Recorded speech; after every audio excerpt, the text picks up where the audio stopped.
Let's dive into that for part 2 of this discussion. So this article said starting in 2020, the Ohtani rule altered who qualified to have two-way classification on an official roster. To officially get that distinction, a pitcher or player would need to pitch in 20 innings and play in at least 20 MLB games as a position player or a DH with at least 3 plate appearances in each game in either the current or previous season. That matters because, of course, if you're a two-way player, it doesn't count towards the limit of 13 pitchers on a 26-man roster. Mm-hmm. Jake Cronenworth is quoted in this story saying that held him back. He said he got reps pitching in AAA, like Kratz is talking about, through bullpen sessions when he was acquired by the Padres.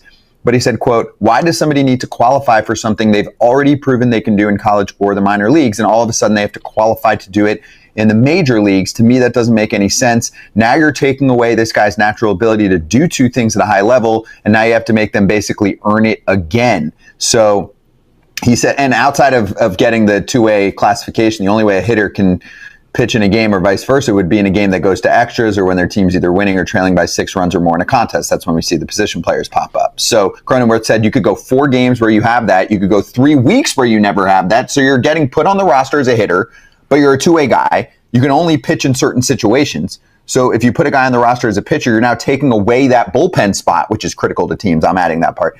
And then Cronenworth said that was really the thing that hurt all the two-way guys. Makes sense. What he's saying makes sense. But they made this rule for Shohei, right? They made this rule for Shohei. Is it right? Not if it's affecting other people from being able to do it. That's what Cronenworth claims. So they would have, like, what they're saying basically is Cronenworth had to be designated a two-way guy. But because he didn't qualify with enough innings or on the mound, then he would count as a pitcher and a hitter, and you're really only playing 25 against 26 is basically what they're playing in a pitcher short, which is the bigger problem. No team wants to do that. No team wants to do that, so therefore they won't call guys up. So they're like, hey, go this route, go that route. No, didn't they just change that rule, though? After Ohtani missed the year last year, didn't they change it? Yeah, they tweaked it again to say what? It was for this year or the year before or something like that, right? So it counted multiple spots. They are making it an Ohtani rule. Yeah. But this case is, hey, you're hurting us. Now, we don't have proof that someone's saying, hey, we're not going to groom this guy as a starter or as a pitcher and a position player because of this rule. But I think it's a valid point from Cronenworth. You're put in a tough position to actually get this status. And if you're a superstar, who cares? You're going to rack that up in 5 seconds. But if not, Kratz, the only other thing he brought up is you could have your bench guy who comes in, makes a start, sometimes pinch hitter at the end of the game, also available in the bullpen. So now you kind of have this super utility bench guy playing 150 games a year, some as a pitcher, some as a hitter. He said that would be the next best thing. But I read that, I'm like, damn, how are you going to find a guy that's doing that? That's not easy either. Because he's not coming in to pitch any high. He's probably not that good of a hitter. He'd be the starting catcher. He comes in and pitches. Now all of a sudden he's throwing, in this day and age, you can't come in and throw anything less than 97 if you're coming in a game in useful spots. Now it's like, well, why don't you just pitch all the time? Because you stink as a hitter.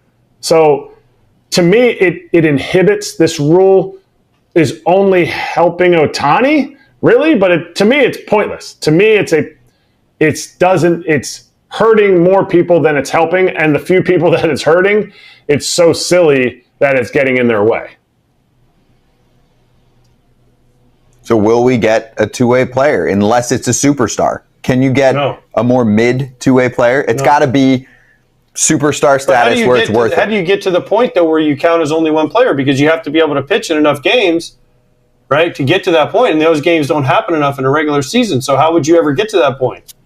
Here's what that should happen. They should make, yes, the rule is fine if they want to have this rule, but there should be, like, when a guy comes up, all right, he's a two-way guy, and you get a year or two to get this numbers, right, to get these numbers under his feet so he can then carry this over. But in order just to say, you have to do this your first year, it's not going to happen because the team doesn't want to be down a pitcher. Wait, I actually like this. You incentivize teams to promote two-way players. That's what they want to do. And say, hey, you get a two-way player spot. Even if that player doesn't end up working out, at least you gave it a shot, and that player has to participate in X amount of... But every team, yes. I like that. But the pitcher has to pitch. The guy has to pitch. You have to do both, otherwise you're cheating the system. Yes, he has to pitch. Yeah, it's a little complicated, but I like it because it would incentivize teams to get that extra spot if they're actually... Because nobody can get to those innings limits Yeah. Because if you're not designated It's two-way impossible. position, that's what I'm saying. It's impossible to ever get there. So Shohei's the only guy that could ever do it Well, because they made this rule after he was already there. no, but also with Shohei, let's say he's starting from scratch. He's like when he starts his career, he's in the rotation, so he's going to rack up the innings, Okay. and then he's also DHing, so he's racking up. So he's Yeah, counting the as first a 3 pitcher. weeks. But the team is playing down a pitcher that while he's just on the roster. Well, he's 3 counted weeks? as a rotation member. But they're still down a pitcher. Right. With the rule now, they don't lose the pitcher. You can only have 13 pitchers, right? So he'd have to be designated a pitcher. Right, but So then they're playing with 13, right? yeah, but let's say Ohtani missed the next 2 years. No, and let's then not came use back. Ohtani. We'll use Cronenworth. Okay. Cronenworth's a starting pitcher. Yep. Okay. In the rotation. In their rotation, right? But then he's hitting or whatever, however they want to use him. But then they're basically down as a reliever. Then you're really screwed. Reliever is more complicated. Reliever For is me, really screwed. rotation makes sense. I mean, if you have a 5-man rotation, There's very few guys that can hit well enough though to justify pitching once every 5th or 6th day and then playing the field every 4 days. Yeah, There's but very few people that can do that. the concept is if he's a starter, Kratz, you have a 5-man rotation. That pitcher counts, right, until he classifies as a DH. So MLB is looking at it as, hey, you've got your 5. There's your 5. He's included in your 5, and then you have your 13 pitcher max, right? So you have your 8 relievers. So they're saying you're getting dinged a little bit, but not really. I mean, you're going to get the advantage. Really, it creates an advantage. So if you're in the rotation, you do your 20 innings or whatever it is. Now you're a 2-way player. Now you get to add another reliever. So it actually does incentivize the teams a little bit right now. Not really. Am I getting this right, Kratz? Where are you on this? I think it gets in the way. If this is something Major League Baseball really wants, to me, the rule is getting in the way. You have to lower the amount of innings because it's going to take somebody a lot of time to rack up 20 innings. Not as a starter, but as a reliever. Yeah, but it's not happening. a month. The big leagues. It's a month. The big leagues. Month. Go ahead. No, I'm saying it's a month. It's a month. You're losing a month of a player. Michael That's a lot. Lorenzen, didn't he? I agree. Didn't Lorenzen promote this in the offseason, saying that he could do that? It just came to me. He would jump right in. He'd have his 20 innings already. So, okay, I found it. When he was pitching himself as a 2-way player, he said, I can log 20 games, 3 plate appearances each of those games as a position player or DH. Then I can become a 14th pitcher on your roster because at that point, it doesn't count against the roster limit. And that a non-contender can do that and then trade him to a contender. Obviously, you'd have to do that at the beginning of the season, and no team's going to be like, besides 3 of them are going to be like, okay, we'll just do this and eat the at-bats. But it's a cool concept. I remember we covered it. Is, do you remember we talked about it in the offseason? I think they should change it to where every team gets a grace period on a 2-way player. Right, Kratzy? Like, just say, hey, if you want to have a 2-way player, if they want to incentivize it, then do it like that. Make it to where it's incentivized for the teams to do it, not just... Yeah, make it easier. Make it easier, and it might happen. People want to see Jack Caglione throw 97 miles an hour from the left side. Obviously, they don't know the intricacies of the fact that he can't locate his fastball as well as a big league pitcher should. They want to see 97. They're like, whoa, that dude just hit a 450-foot dinger. Now he's throwing 97. To me, let everybody have it. Maybe some teams will take advantage of it, but everybody's on the same level. Right now, it's getting in the way of the 3 or 4 guys that possibly could do it at a big league level. Okay.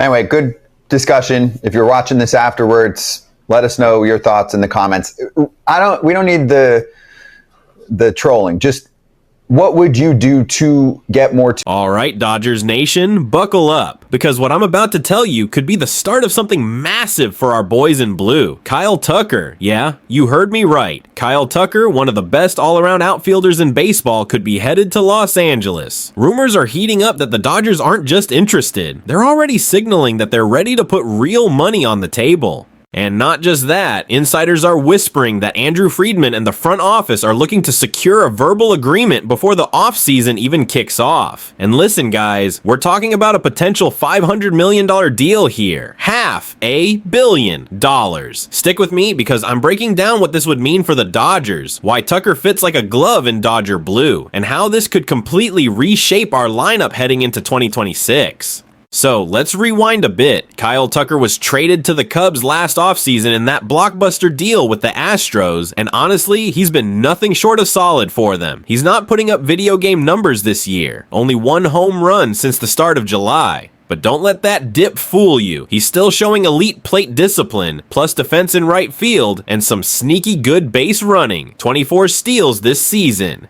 But here's the catch. The Cubs know re-signing Tucker is their #1 priority, but the money, that's where it gets tricky. Reports say his market value is projected between $350 and $500 million. That's way above what the Cubs have ever spent. Remember, their biggest contract in franchise history is still Jason Hayward at $184 million. That's not even half of Tucker's projected floor.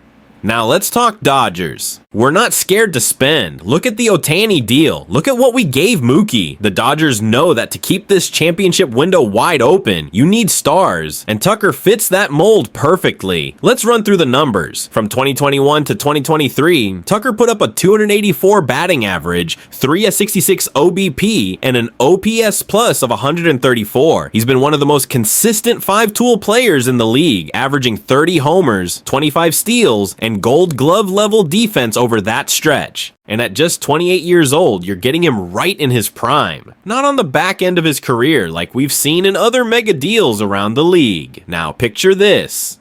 Tucker in right field, batting right behind Freddie Freeman and Shohei Ohtani, with Will Smith and Max Muncy adding that extra punch. That's not just a lineup, that's a nightmare for every pitcher in baseball. So here's where it gets really interesting, Dodgers Nation.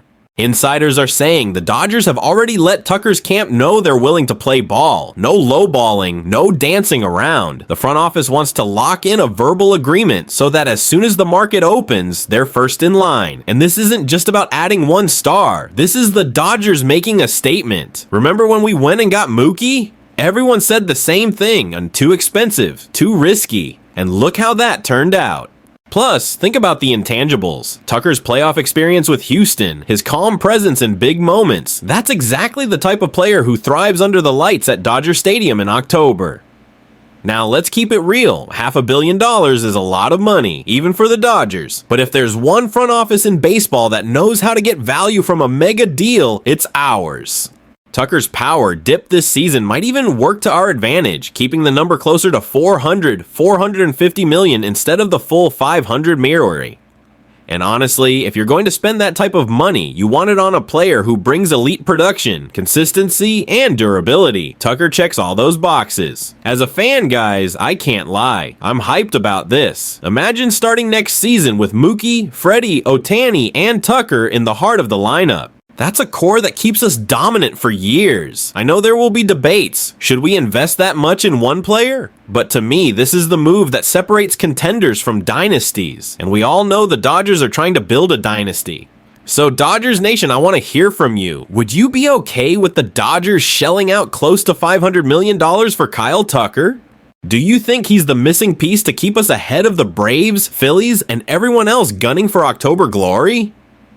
Drop your thoughts in the comments, smash that like button if you're ready to see Tucker in Dodger blue, and don't forget to subscribe, because if this rumor keeps heating up, you know we'll be here breaking it down every step of the way.